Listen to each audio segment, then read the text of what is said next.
Our very last speaker of the meeting is Joel David Hamkins and of University of Oxford, and I think I need to make a special introduction of him. He is quite a personality in the internet and everywhere, I guess. And he's going to talk about forcing as a computational process. So please. Well, thank you very much. It's really a pleasure to be here at the Kobe Set Theory Workshop, and I congratulate Sakai on his retirement. So I'm going to talk about forcing as a computational process. If anyone has any questions or anything, please just feel free to unmute yourself and ask. I'm totally happy to take any kind of question during the talk. So okay, so let's just dive right in. Well, I'll start with this totally absurd photograph that was taken a number of years ago in Yokohama when Sakai and I spent the day walking around and seeing Yokohama. And it's hard to believe that I used to look like that, but there it is. So photographic evidence. Right. So that was a fun time. Right, this is joint work with Russell Miller and Cameron Williams, and the paper is available on the archive. Right, I think it doesn't even really need to be said at a workshop of this nature that forcing is simply ubiquitous in set theory. So with the method of forcing, of course, we can build all different kinds of models of set theory, revealing the vast range of set theoretic possibility. So we can construct models with the continuum hypothesis or without, or with Susan trees or without, or that have a definable well ordering of the universe or without, whatever you like, in amazing combinations. And the method of forcing has a kind of algebraic character. So from any model of set theory M, you can construct the forcing extension. It's something like a field extension. You add this ideal object G, the generic filter, and every object in the forcing extension is constructible from objects in the ground model and that new ideal object G. Okay, so the main question that I had proposed a number of years ago is that let's mount an analysis of forcing from the perspective of computable structure theory. And so the question is, to what extent is forcing computationally effective as a process? So given, for example, in Oracle, for a countable model of set theory on a Turing machine tape, then to what extent can we compute the forcing extensions, the various forcing extensions? That's the main theme of forcing as a computational process. We want to analyze it from the perspective of computable model theory. Okay, and the answer will depend, it turns out, on exactly how we're given the model. What does it mean to be given a model of set theory? What information about that model is it that you have? And so there will be a variety of senses in which we're going to get an affirmative answer to the question, namely, if you have an oracle for the atomic diagram of the model. And by that I mean, okay, we have a countable model of set theory. I might as well assume that I'm using the natural numbers as the elements of that model, and then I have some set membership relation on that model.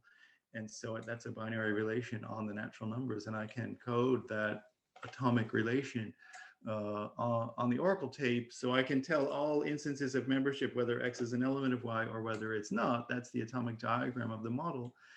And so given the atomic diagram as an oracle and a notion of forcing in M, then we can in fact compute an M generic filter for that forcing notion just from the atomic diagram. If you're given the delta zero diagram of M, and by this I mean the set of deltas, the set theoretically delta zero. Okay, it's kind of a problem in this particular subject because when you're doing computable model theory, delta zero means something in arithmetic that's totally unlike what it means in set theory. So in both cases, we mean bounded quantifiers. But the question is, are we talking about delta zero with bounded quantifiers in terms of the coding of it on the natural numbers, in which case the bounded quantifiers are extremely primitive. They can, it's a finite bound. But delta zero in set theory has bounded quantifiers. In set theory, you can quantify overall natural numbers, overall real numbers, and those would be bounded quantifiers in the Levy hierarchy. And so I'm always going to mean delta zero in the set theoretic sense and never in the computational sense in this talk. So if you have the delta zero diagram, so in other words, all the delta zero truths of M, with parameters, then you can compute the delta zero diagram of the corresponding M of G using the G that we constructed in the first part. And if you have the full elementary diagram of M, then you can compute the full elementary diagram of M of G. You can compute what's true in the forcing extension if you know what's true in the ground model. Okay, so these are all positive answers to the question. But there's also a kind of negative answer to the question, and that is you can't ever do it uniformly. There's no uniform computable procedure, nor even a Borel procedure that's functorial, meaning that if I make if I give the algorithm two different presentations of the same model, that I get the same forcing extension. That is impossible. So there won't be any procedure for producing this filter that's invariant under isomorphism. In other words, I can have different presentations of that diagram, and they will give me different generic filters. They must. There's no uniform way to do it. Okay, so I want to go through some of these. So let's just start by pointing out that the atomic diagram of a model of set theory doesn't know anything about the model, basically. It knows very little. There's very little that's computable from it. Okay, so to clarify, the atomic diagram has all the atomic truths. So we're representing M, say, with a set of natural numbers, and then we have the positive and negative atomic assertions. That's the information that we have on the oracle tape. But very little. We can't even identify a single target element. Okay, so in other words, for any countable model of set theory M in any element, there is no algorithm that is going to find that element for us. For example, we can't find the empty set. We can't identify, well, this is going to be the empty set. We can't identify the real numbers or omega or anything. There's no particular set that you can compute from the atomic diagram of the model. And it's not that difficult to see. So let's just give the proof quickly. Right. Okay, so this is the theorem for any countable model and any element, then there's no algorithm that will pick out the number that's representing that set. Well, suppose there were such an algorithm, fix B and fix an oracle for the atomic diagram, and suppose that we have an algorithm that's giving us this B. But now the point was that the algorithm looked at only finitely much of the oracle in order to identify this B, yes.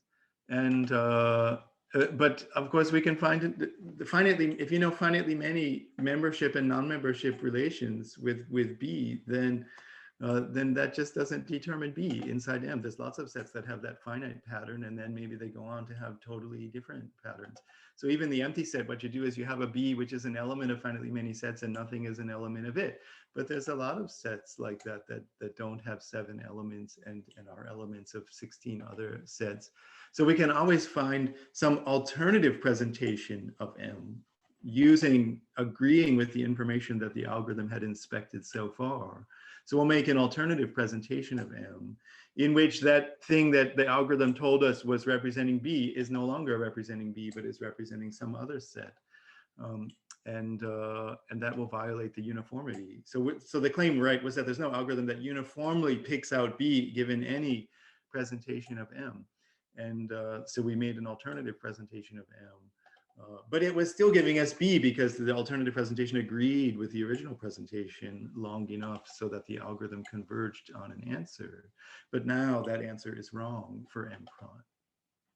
Okay, so let's now turn to the forcing case. So we have a model of set theory.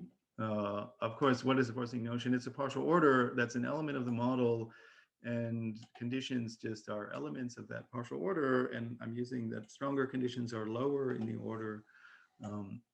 Then a filter, of course, is M generic if every dense subset of the partial order, which is an element of M, has a condition in the filter.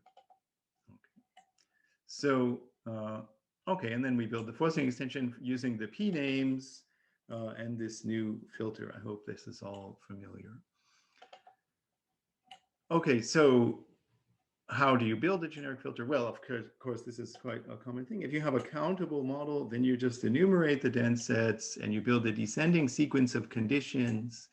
And you can start with any condition in the first dense set. And then because D1 is dense, you can find a condition P1 below it, which is in D1. And then you find a condition P2 below that, which is an element of D2, and so on. At stage n, you just make sure you're in Dn.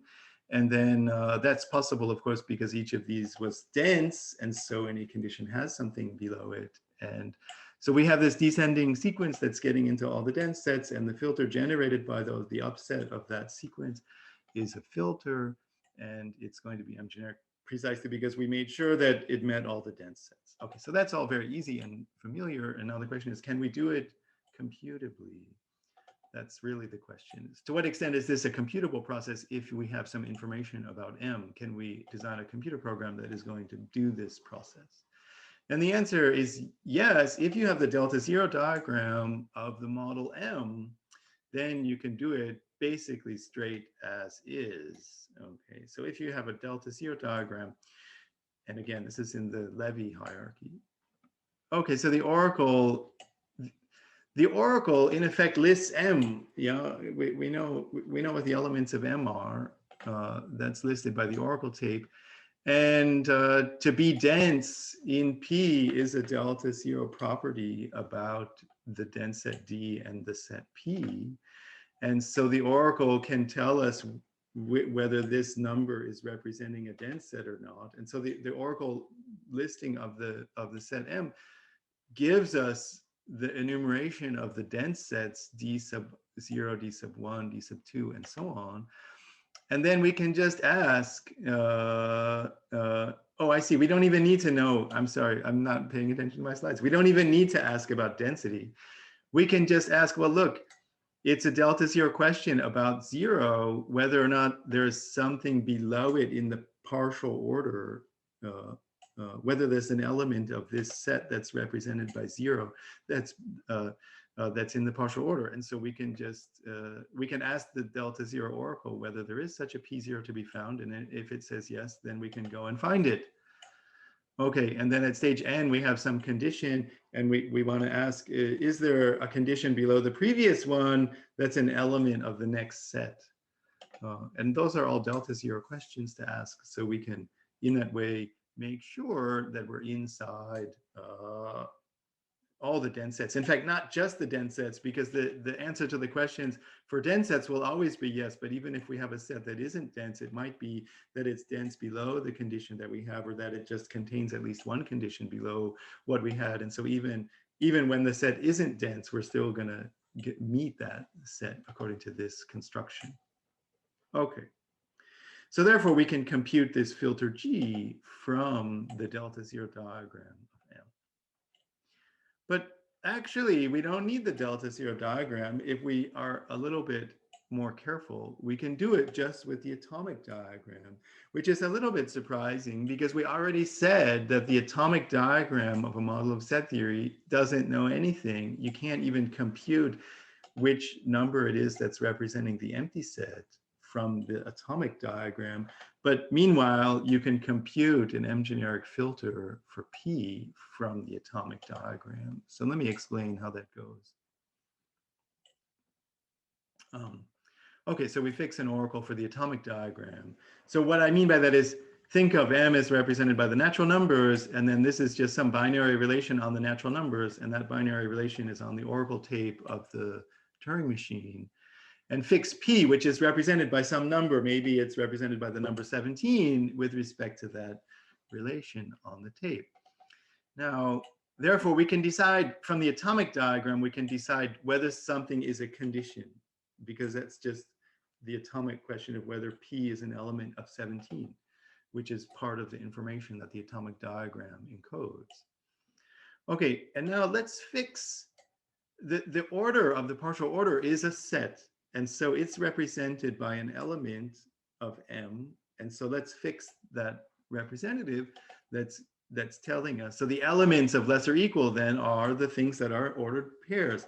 So I want to claim that from that, we already know how to recognize conditions. I want to claim if we fix this, we can now recognize the order, but it's actually much fussier than you might think, because if I have P and Q, I can't compute the set that's representing the ordered pair because, right, I mean, if we use, say, the Kuratowski pairing, so the ordered pair PQ will be the set containing the singleton P and the doubleton PQ.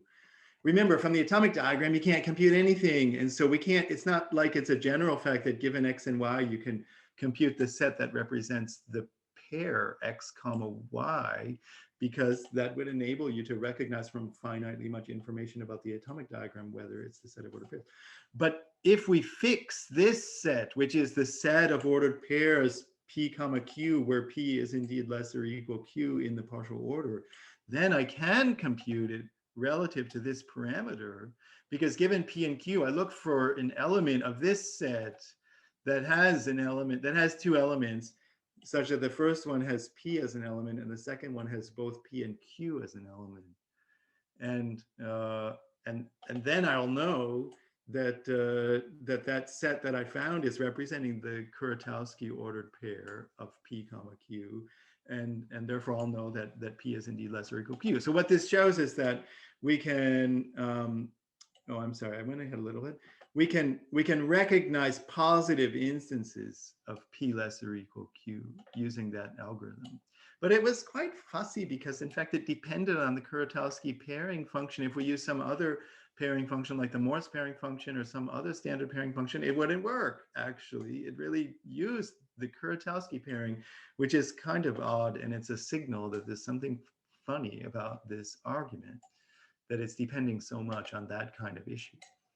Okay, so now let's fix a set representing the set of dense sets. I mean, M is a model of set theory, so it has this set of all the dense sets, which it thinks might be uncountable or enormous set, but which is actually countable because all of M is countable. And now we can build the descending sequence by consulting only the atomic diagram now, because I can recognize positive instances of the order, and I can just search, and I can recognize whether a set is coding a dense set. And if it is coding a dense set, then I know if I have a condition, I know I'm going to eventually find a condition that's below it and in that dense set. So I just go and look for it, and eventually I'll find it. Okay, so we can undertake that standard construction of a generic filter using only the atomic diagram. That enables us, I'm sorry, that enables us to find the descending sequence. So therefore, we can enumerate the filter because given a condition, I just run that procedure. And if I ever find that Q is above some piece of N, then I know Q is in the filter. But I want to decide the filter. I don't want to just enumerate the filter. I want to compute it, yes or no, not just enumerate it. And then it's just the fact we can use the set that represents the perp relation, the incompatibility relation on the forcing, right? Because Q is in the filter if and only if it's above some piece of N, or it's incompatible with some piece of N. And so using the same kind of idea, because this is a set of pairs of conditions that are pairwise, that are incompatible. And it's dense for any condition. Either it's going to be above some Pn or it's going to be incompatible with some Pn. And so I can search for one or the other. And so I'm actually deciding the filter and not just enumerating it. Okay, so that algorithm was non-uniform in many respects. First of all, we needed parameters for all these supplemental things, right? We had to fix the number representing P and fix the number representing the less or equal relation and fix the number representing the perp relation. And those things are not computable from P by the same argument that the atomic diagram knows little.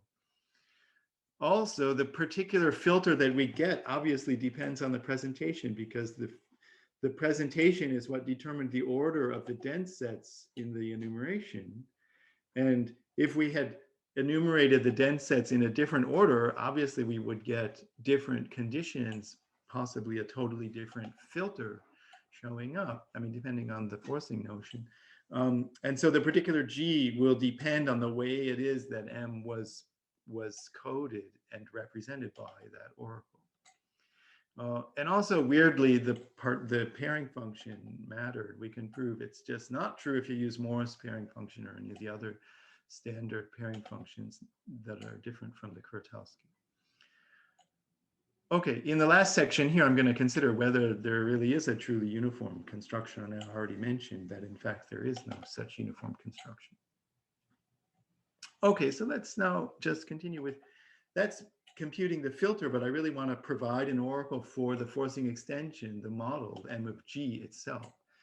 So that's built, of course, from p-name. So what is a p-name? It's a set consisting of pairs where the first element of the pair is itself a p-name, and p is a condition. So I think of such a pair being in a name as saying that, well, with truth value p, at least with the strength of p, sigma is going to be an element of this set. So p-names are really just a kind of, it's a generalization of 0, 1 truth values to p values, or the Boolean algebra generated by p values. And this is giving you a sort of membership. The strength of the membership is at least condition p when this pair is in the p name. Okay, of course, the definition looks circular, but it's just recursive because sigma has a lower rank than the set that we're defining here. So this is really a recursive definition on rank of what it means to be a p-name. And the property of being a p-name has a complexity delta 1 in the Levy hierarchy. And therefore, it's decidable whether or not something is a p-name. That's decidable from the delta 0 diagram. You can tell whether it is or is not a p-name. Okay, so basically, I mean, for any candidate sigma, if you want to know if it's a p-name or not, you just look for a transitive set that thinks it is or that thinks it isn't, and that will be absolute. And being transitive is delta 0. So therefore, you can tell whether something's a p-name by that way. Okay, so how do we define the forcing extension M of G? We have a model of set theory M. We described how to construct a generic filter G, how to compute the generic filter G. Now I want to describe how to compute M of G. Now, a standard approach to defining the forcing extension is with these values.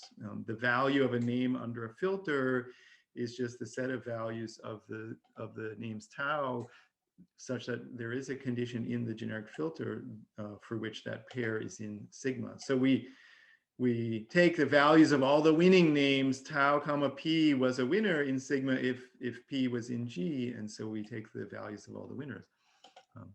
Okay, that's a completely standard approach, and I think it's maybe most set theorists understand forcing by means of this value, but I view it as not really the right way to understand how forcing works always.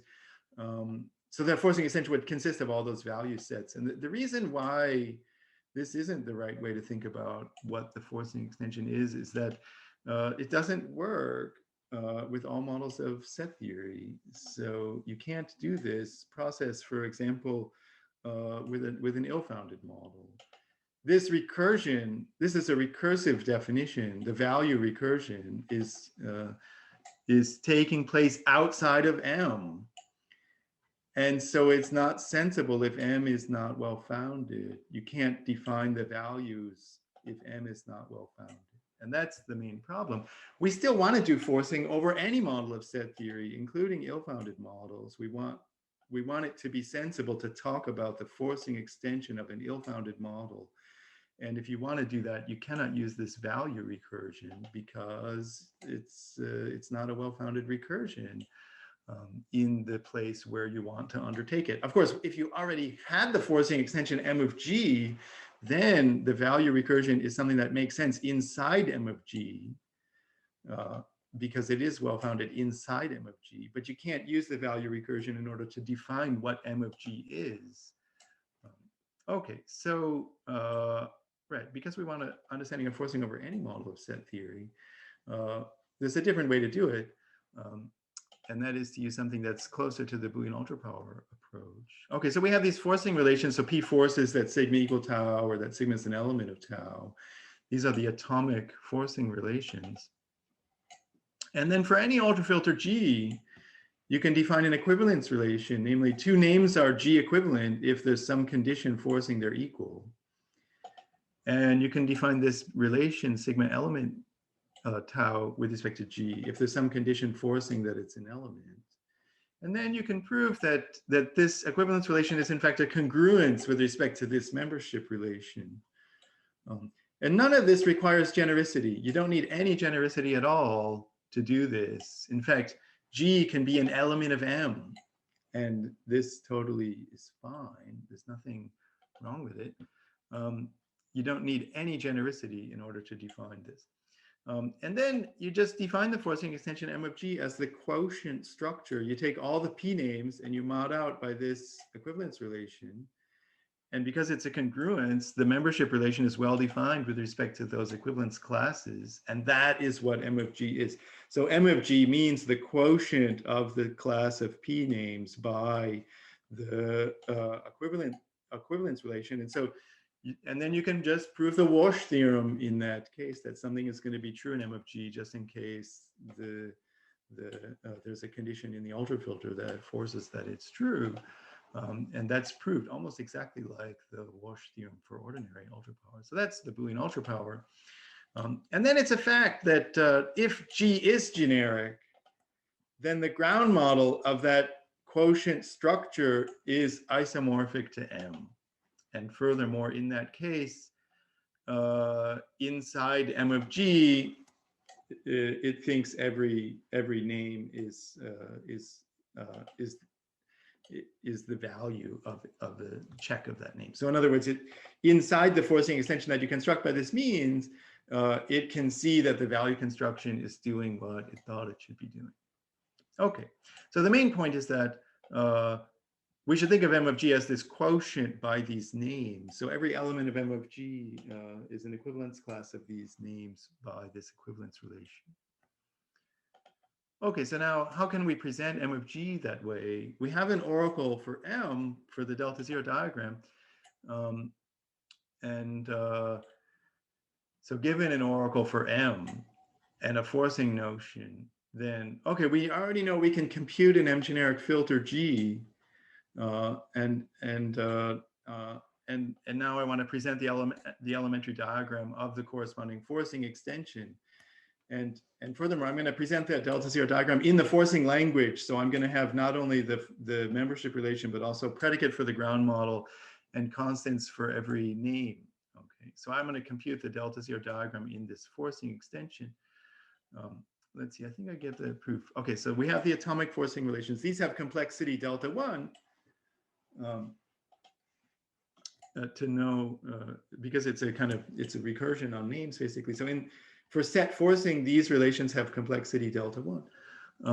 And therefore, from the delta zero diagram, I can select representatives from each bracket G equivalence class, right?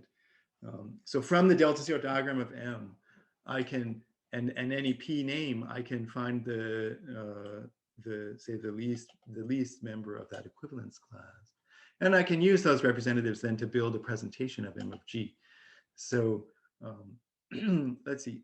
Right. Okay. So basically, once I have the representatives, then I can also get the delta zero truth for them because the complexity of the forcing of delta zero statements is also delta 1.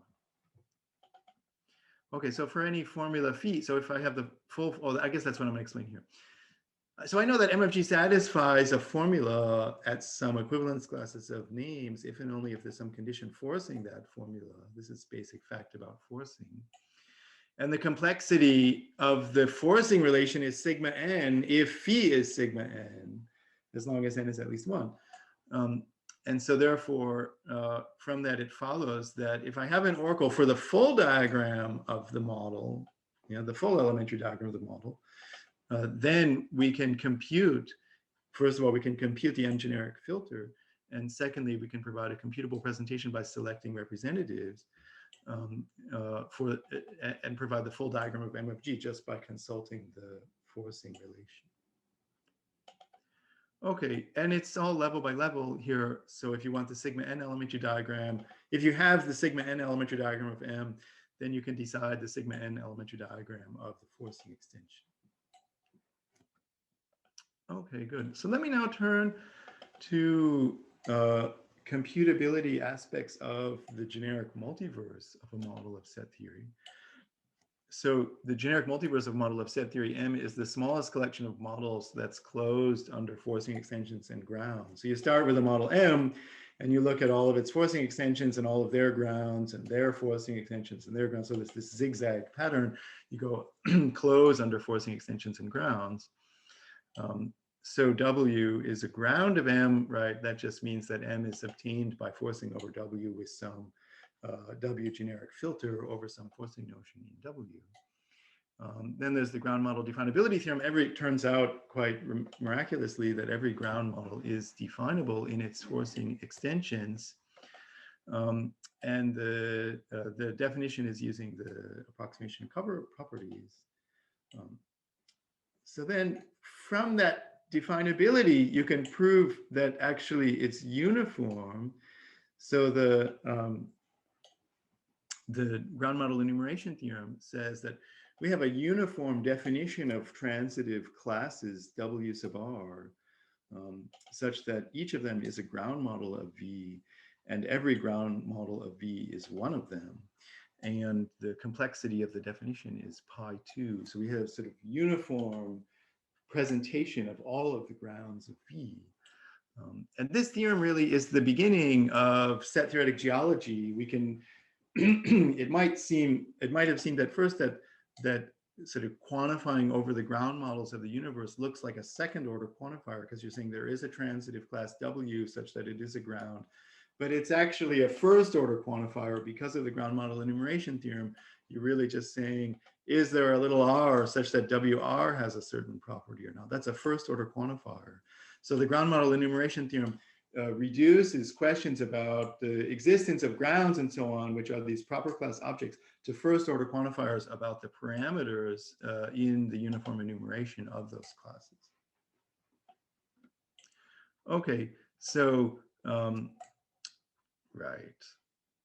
So there's a uniform computable procedure, which given in Oracle for the pi2 elementary diagram of a model of set theory, will compute a list of all of the delta zero diagrams of the grounds of M. And that's just following from the previous one, namely, if we have a model of set theory, then we can compute the delta zero diagrams of all of those W sub R's in the ground model enumeration. Okay. So basically from the diagram, we get access to the ground model enumeration, and then we can compute what's true inside those models.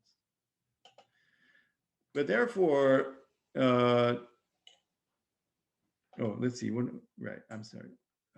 Okay, oh, I see. So if I have the full elementary diagram of a model of set theory, then I can compute the full elementary diagrams of all of the grounds sort of uniformly. I get a uniform procedure for computing the truths, the full elementary diagrams of all of the ground models of that original model. Okay, and again, that's just using the ground model enumeration theorem. If I have the full elementary diagram, then for any given one W sub R, I can ask about truths inside W sub R, so I can get the theory of W sub R with parameters if I have the full theory of the top universe. Okay, so now the question is, to what extent can we computably represent the generic multiverse of a model of set theory? I have a model of set theory. I'm looking at its generic multiverse, which is all the models that you get by forcing and grounds and forcing and grounds. And can I compute a presentation of it? And the answer, of course, is no, because it's much too big. It's uncountable. For example, even if I have just one countable model of set theory, this continuum many, there's a perfect set of M generic Cohen reals even. And so there's no way I'm going to give a computable presentation of all of those different models. There's just too many of them. Okay, so really what we should be wanting to do is to compute a kind of computable fragment of the generic multiverse of the model. And we call this the computable generic multiverse. So I see Toshimichi's here. So the grounds of model set theory are strong. He proved quite remarkably that the downward directed grounds hypothesis holds.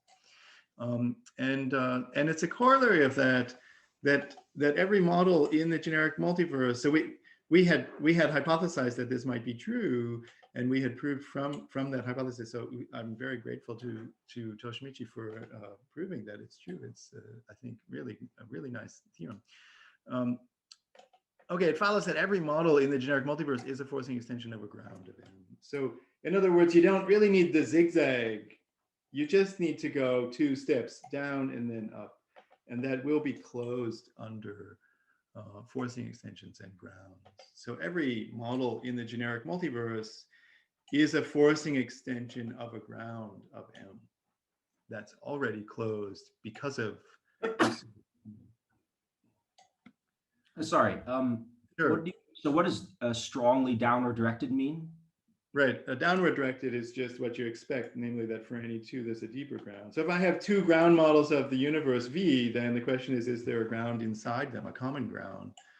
And the answer is yes. Strongly directed means that's true even if I have a set number of indices R.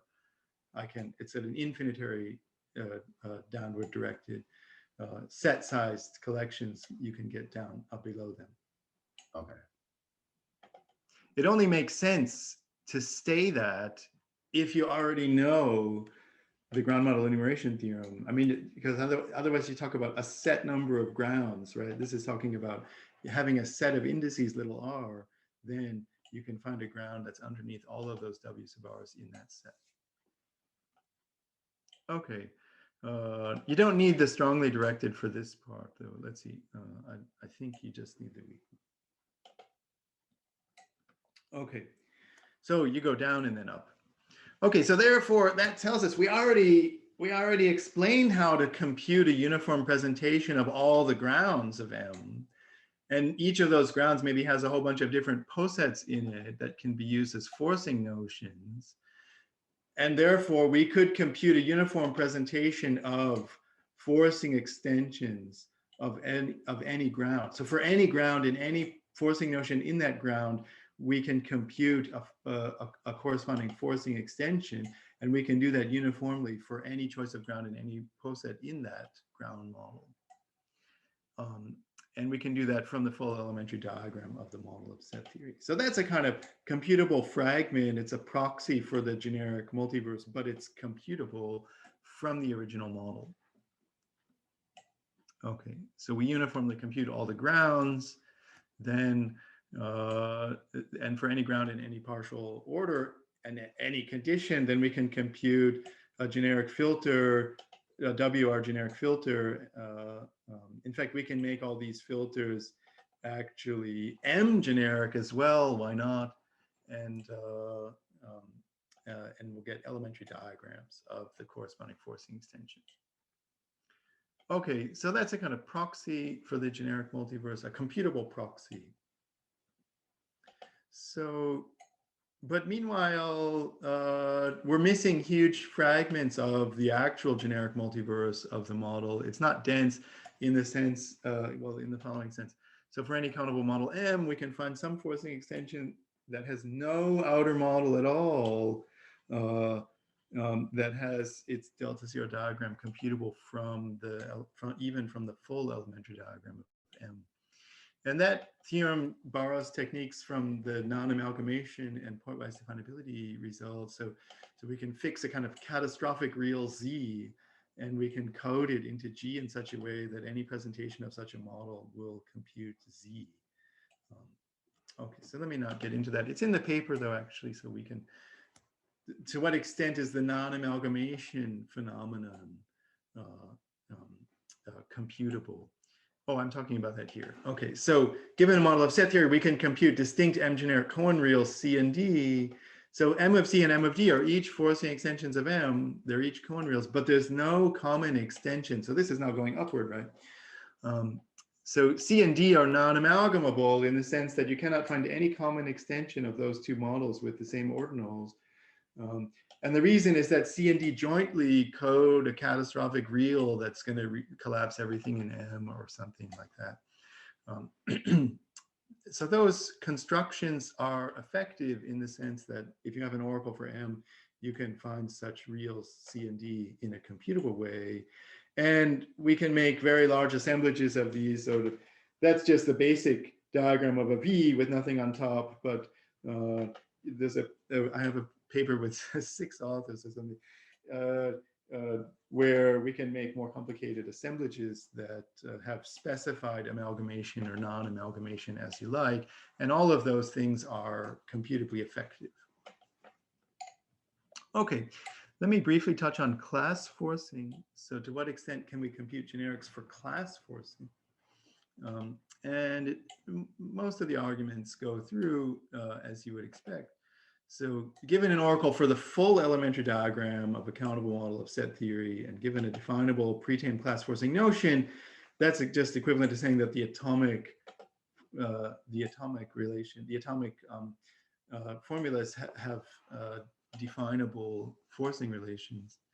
Then there's a computable procedure to compute an M-generic filter and to decide the full elementary diagram. So if I have the full elementary diagram of M, then I can compute a filter and I can compute the full elementary diagram of the corresponding extension for any definable pre-tamed class forcing. So I can force GCH or violations or all of the standard class forcings that you would want to do are going to be subject to that theorem. Now it's also natural when you're doing class forcing, of course, the forcing notion itself is a proper class-sized object, and it might be definable, but the generic filter is not, but you want to somehow add it. And you can add it as a predicate, but it's also natural to undertake class forcing in the context of some of the second-order set theories, such as Godel-Bernays set theory or Kelly-Morse set theory, or one of those. And so then one wants to know, well, to what extent can we handle those models computably? So those models have both sets and classes. And usually my preferred way of thinking about them is as a two-sorted model. So you have the sets as one sort and the classes as a second sort. But they can also be presented as a unisorted model where everything is a class and then the sets are just the classes that are elements of other classes. And for the computable presentation approach, maybe that one-sorted presentation is a little more convenient. So that's what I mean here. If I have a model of Godel-Bernays set theory, I've got a bunch of classes and the membership relation on them. And if I've got a class forcing notion, not necessarily definable now, it's just one of the classes, it might not be definable. But I need to know that its atomic forcing relation is a class. So the forcing relation might not be definable. But maybe I have a forcing relation for the atomic relations. Then from an oracle for the delta 1,0 elementary diagram of that model. So this is the second order bounded quantifier. It includes the full first order elementary diagram, is going to be part of this elementary diagram. Then there's a computable procedure that computes an M-generic filter and the delta 1,0 diagram of the forcing extension. Okay. If you give up on this and you want to weaken it, then there's certain issues. It becomes a little fussy and problematic. And for example, you're going to need to know, well, you're going to want class parameters and so on. And also there's some fussy issues that come up with the level by level version that don't come up in the set forcing case. So let me turn now to the functoriality question. So is the process functorial? So we've described how to compute a presentation of the forcing extension from a presentation of the model. And the question is it uniform in the sense that isomorphic presentations of M give isomorphic presentations of the forcing extension? And that's what I mean by functoriality. So is the procedure well defined with respect to isomorphism? Okay, and that's very much connected with the existence of computable functors in the category of models up to isomorphism, which is why we talk about functoriality. Okay, obviously G is going to depend on the presentation. The G that we used before obviously depends on the presentation. And because if you change the particular filter that you get depended on the order that the dense sets were enumerated in. If you had a different order, then you might end up picking a different condition, and you might end up with incompatible conditions. And so you're going to get totally different filters that way. Okay. So,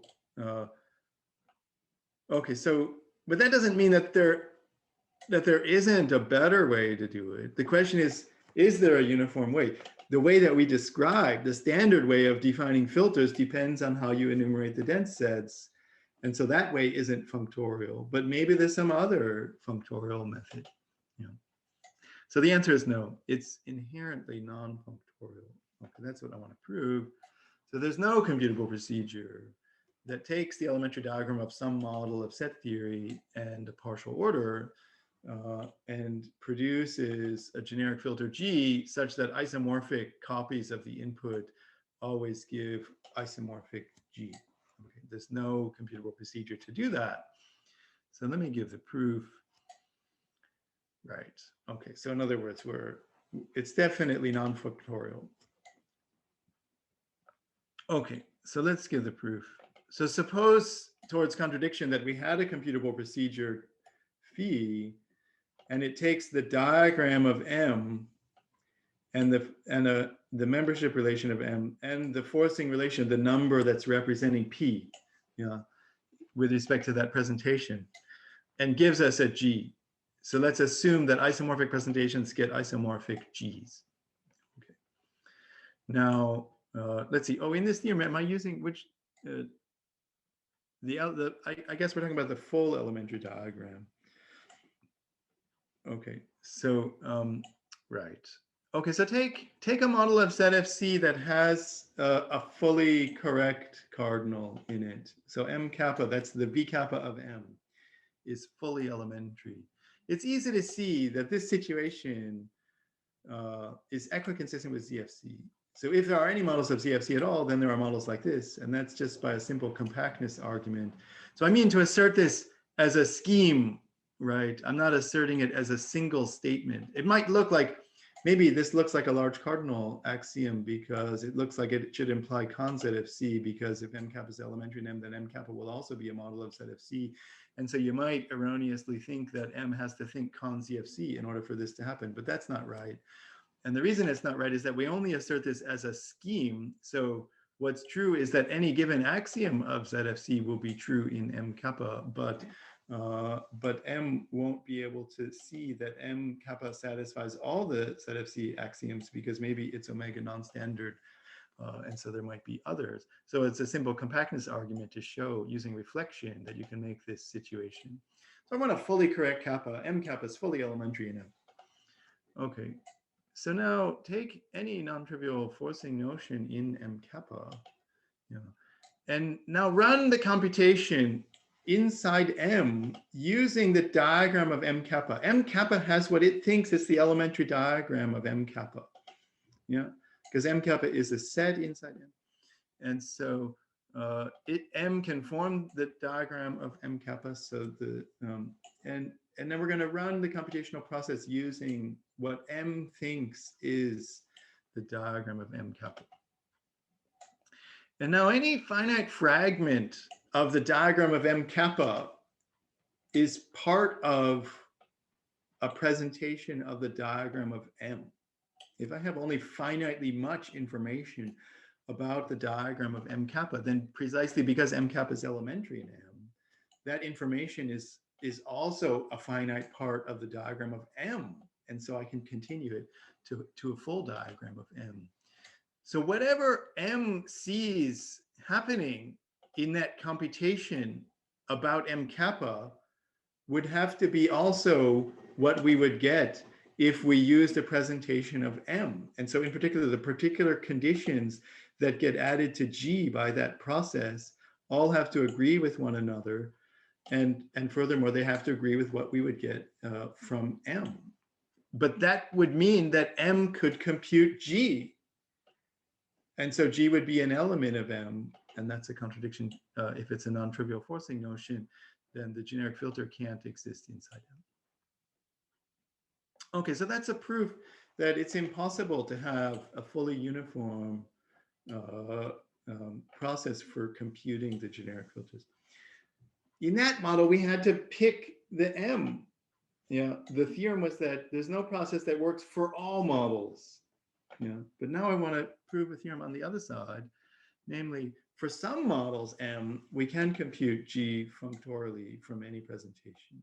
Yeah. And specifically, if you have a pointwise definable model, then it's going to have this property.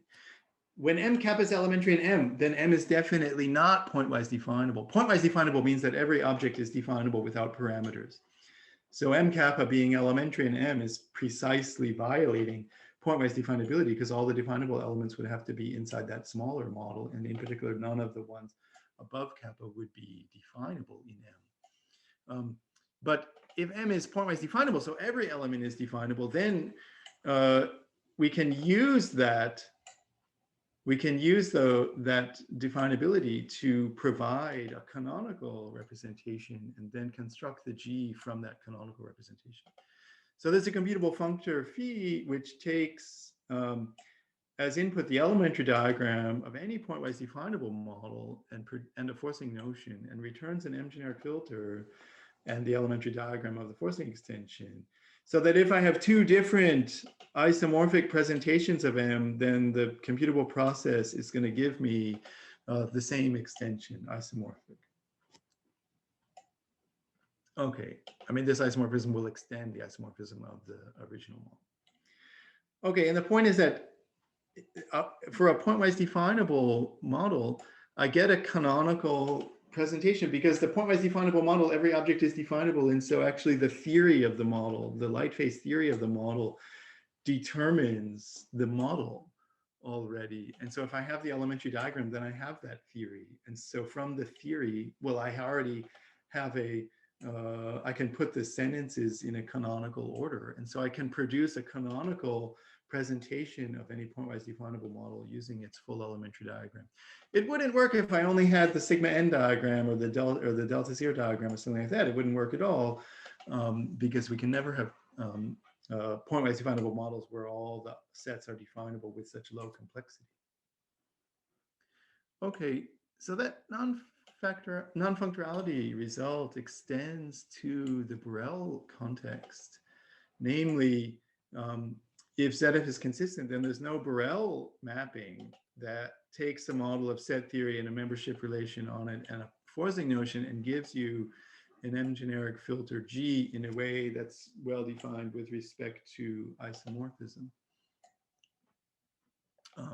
So we can't even get such a Borel function so that if the models are elementary equivalent, then so are the forcing extensions. This is what falls out. And the main idea of the proof, so we originally had a proof that had a slightly stronger consistency assumption, and then Philip Schlicht gave us the proof that doesn't need that extra assumption. So the basic idea is very similar to the computability case, and so let me not go into the details.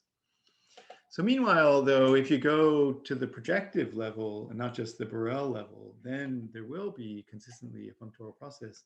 So for example, if you have V equal L, then in L, any countable oracle, and you have a countable oracle code for a structure, then you can find the L least isomorphic copy in a delta 1-2 manner. So if you can go from any presentation to a canonical presentation, then you're going to be functorial, right? Because you just build the G from that canonical presentation. But if equal L, then any given countable structure has an L least representative, and we could just construct G relative to that presentation, and that will be functorial. Okay, so it's going to be constant on the isomorphism classes, and so I don't know to what extent, because so this gives a delta 1-2 process, but we don't know if we can do it with an analytic definition or not. So can you define generic filters in an analytic manner in a way that's well defined with respect to isomorphism or co-analytic? We don't know that. Okay, that's it. Thank you very much. Thank you very much. Okay. So is there any questions or comments? Okay, so people might be quite tired after so many talks. But, no questions. I guess if to Okay. ask about the V equals L case, so that's a projective. So how high in the hierarchy? Yeah, delta 1, 2. It's very low in the projective hierarchy. I mean, because you just need the L order, right? You need to go from the model to the L least model that's isomorphic to it. And so you need to talk about the L order on reals. And so this is very low in the projective hierarchy. I mean, under the assumption of V equal L.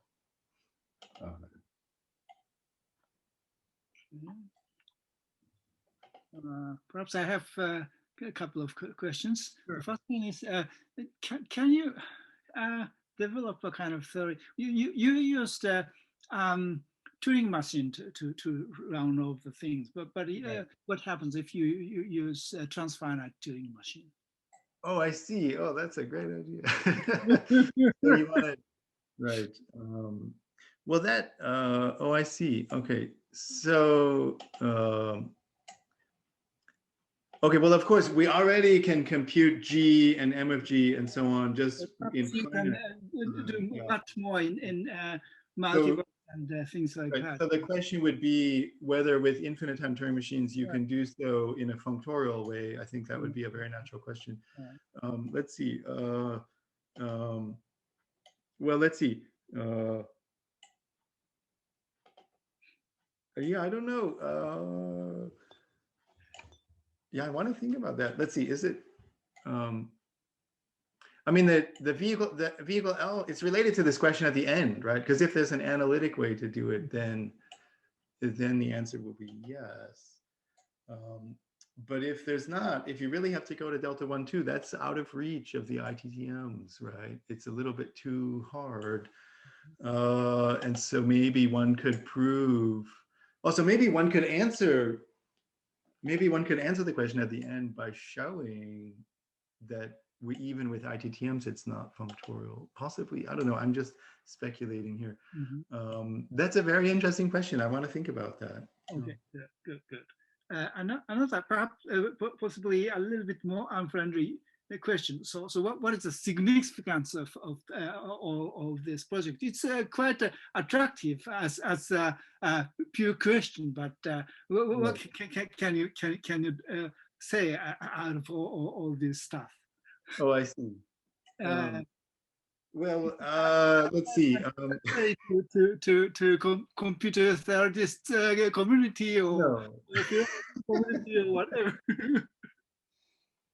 Well, I mean, I view it mainly as interesting, perhaps in a philosophical manner, because one thinks of forcing as reaching out into the universe in a way that's totally out of reach of what we can do. Or we think of what we have the universe, and then the generic extension is sort of totally inaccessible to us in a fundamental way with set theoretic methods, right? I mean, that's how we think about the nature of the extremely limited access to the forcing extension that we have by means of the forcing relation. It can't ever give us the actual generic filter and so on.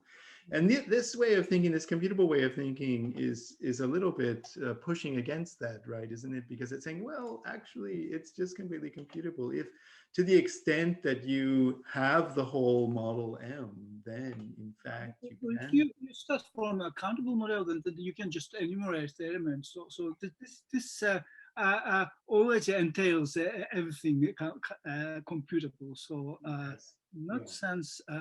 Well, but there's perhaps a third possible question in this connection. Perhaps if you use a transfinite Turing machine, you can also treat uncountable models. Yeah, sure. If you use, say, the ordinal Turing machines. Right. I mean, Yes, something like that. Or this sort of transfinite take. Right. And then one could hope to analyze it from the perspective of, you know, you've been looking at uncountable models and so on. Question. Right, I would need to think a little more about that. So, of course, using those machines is in a very robust sense looking at, say, sigma 1 definitions in L. I mean, it's like jumping into L and looking at sigma 1 definitions. Running such a machine is, in a sense, equivalent to looking at sigma 1 definitions in L. And so, so really, maybe that perspective is going to provide a way of analyzing the answer. Yeah. Sorry for the stupid question. No, those are great questions. So, any other question or comments? Or so, but I mean, as it is itself, it's very attractive to say the keyword computable, because it's already in the zeitgeist that everything is computer science and.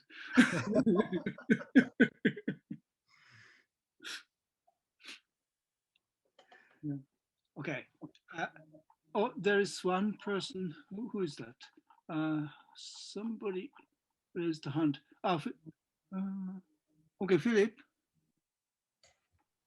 Yes, but I'm struggling with feedback for some reason. Can you hear me? Yeah, with much echo. What? Why is it echoing? Yeah. I can hear you. Yeah, it's okay in any case. Sounds quite strange, but it's okay. So actually, my question was just what you were going to ask, but actually about transfinite Turing machines. But actually, I was thinking more: is this possible? Is this ridiculous? Can you hear me? Yes. Yes. Actually, I was thinking of like alpha recursion theory rather than ITTM theory. So maybe you have a countable model of height, alpha, and you consider alpha recursion theory. So this kind of gives you some more ordinals to play with. Right. Had you or anybody thought about that? So you replace omega recursion theory by alpha recursion theory. I haven't looked at that at all. I mean, it's very much related with Sakai's question, I guess. So, and it's a natural thing. So it seems like there's a whole spectrum of questions. I mean, one can do the countable model case with ITTMs, or the sort of proper class models, even with the ORMs, or the alpha recursion theory, looking at models of height alpha, or computations of length approaching alpha, right? So I haven't thought about any of those, but I'm definitely going to. And yeah, I don't know how it's gonna, how it will play out.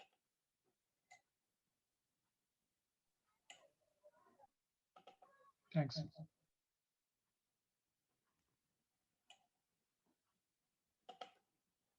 Okay. So, any other questions?